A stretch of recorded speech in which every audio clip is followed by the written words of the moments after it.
नमस्कार मित्र सब, केहन छियै अहाँ सब। आशा अछि जे अहाँ सब गोटे नीक होइब। जो अहाँ सब हमर चैनल पीके सर मैथिली पर नव छी तऽ लाइक, सब्सक्राइब और शेयर जरूर करू, जाहिसँ अगला वीडियो बनेबाक लेल हमरा ऊर्जा भेटै। और संगे संग घंटी वाला बटन के सेहो दबा लेब, ताकि हमर सबटा वीडियो के नोटिफिकेशन अहाँ सब लग पहुँचे। आजुक वीडियो अछि अमे फर्स्ट सेमेस्टर यानी पहिल सेमेस्टर के ई अहाँ के पेपर CC 4 भ गेल। पेपरक नाम भ गेल काव। और ई अहाँ के पेपर हमरा लग अछि 22-24 सेशन के अछि। और ई अहाँ के BNMU अर्थात भूपेंद्र नारायण मंडल यूनिवर्सिटी के क्वेश्चन हमरा लग अछि। और LNMU और BNMU यूनिवर्सिटी के सेम क्वेश्चन रहे छे और सेम सिलेबस अछि। तै लके दुनू यूनिवर्सिटी के जतेक गोटे पहिल सेमेस्टर MA पहिल सेमेस्टर मैथिली के स्टूडेंट छी से सब गोटे एही वीडियो के देखू।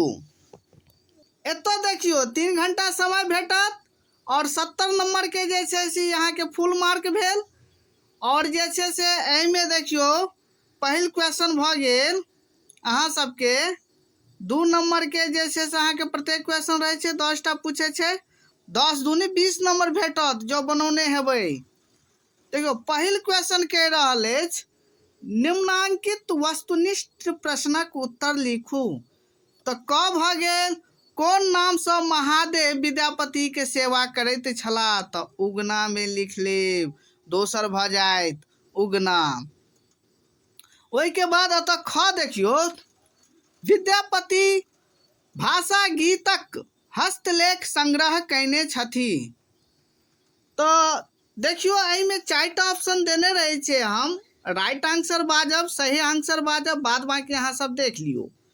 तो पहिल भ जात अहाँ के हर प्रसाद शास्त्री एवं PC बागची।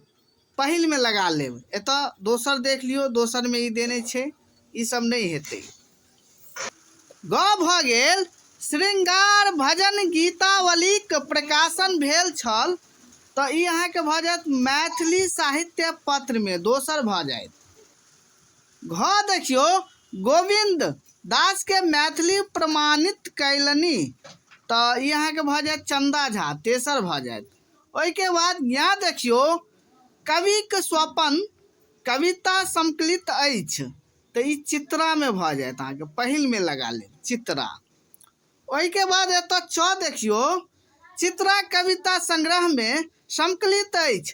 तो 28 गोट कविता ई पहिल में लगा लेब, ठीक छे।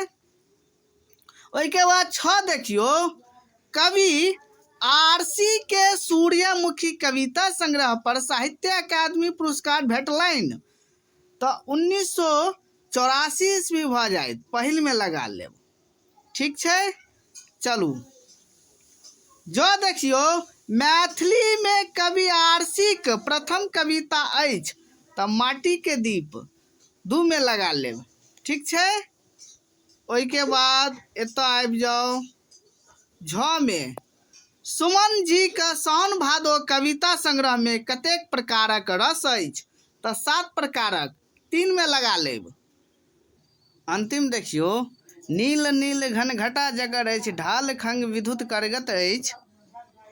एक बार नीचे आबि जाओ तो ग्रीष्म ऐर दलक छीन अंग सँ रक्त धार की बरस रहल अछि। तो एहि में अहाँ सब वीर में लगा लेब, 4 पर। दोसर देखियो निम्नांकित कोनो 4 पर टिप्पणी लिखू। टिप्पणी कहे छे लिखे ला, छोट छीन अहाँ के टिप्पणी जे छे से कम से कम 1.5 पेज में अहाँ के लिखवाक रहत। 1.5 से 2 पेज में अहाँ सब लिखू। 5 नंबर के पूछे छे, 4 टा क्वेश्चन छे, 500 के 20 नंबर भेल। तो देखियो एहि में जे छे से अहाँ सब के 5 टा पूछे छे, मुदा अहाँ के बनेबाक छे 4 टा। तो क भ गेल विद्यापति के लोकप्रियता। ख भ गेल गोविंद दासक राधा कृष्ण प्रेम। ग भ गेल चित्रा तत्कालीन मिथिलाक चित्र। घ भ गेल मातृभाषा ओ मातृभूमिक उद्गाता कवि आरसी। और ज्ञ भ गेल काव्य सौष्ठवक सूर्य साउन भादो। ठीक छै। ओहिके बाद एतऽ अहाँके तेसर देखियौ, तेसर देने अछि, तेसर भऽ गेल निम्नांकित में से कोनो 3 प्रश्नक दीर्घ उत्तर लिखू। तऽ कम से कम अहाँ सब 4 पेज में लिखब, 4 से 3 पेज में लिखब। 10 नंबर के पूछे छै, 10 या 30 नंबर भेल। जाहिमे देखियौ अहाँ सबके हमरा लगे जे 6टा पूछे छै, नहीं 5टा पूछे छै। 5टा में से अहाँ सबके 3टा बनेबाक रहे छै, 2टा एक्स्ट्रा रहत अहाँ सबके। क भ गेल विद्यापति के बहुमुखी प्रतिभाक मूल्यांकन करू। ख भ गेल गोविंद दासक काव्य वैभव से परिचय कराउ। ग भ गेल चित्रा कविता संग्रहक भावबोध से परिचय कराउ। घ भ गेल सूर्यमुखी कविता संग्रहक नामक सार्थकता पर विचार करू। और एतऽ अंतिम देखियो, या भ गेल साउन भादव ऋतु वर्णक श्रेष्ठतम का प्रस्तुतिकरण अछि, सोदाहरण प्रमाणित करू। आजुक वीडियो समाप्त भेल। हम बहुत जल्द अगला वीडियो लऽ के आबि रहल छी। धन्यवाद।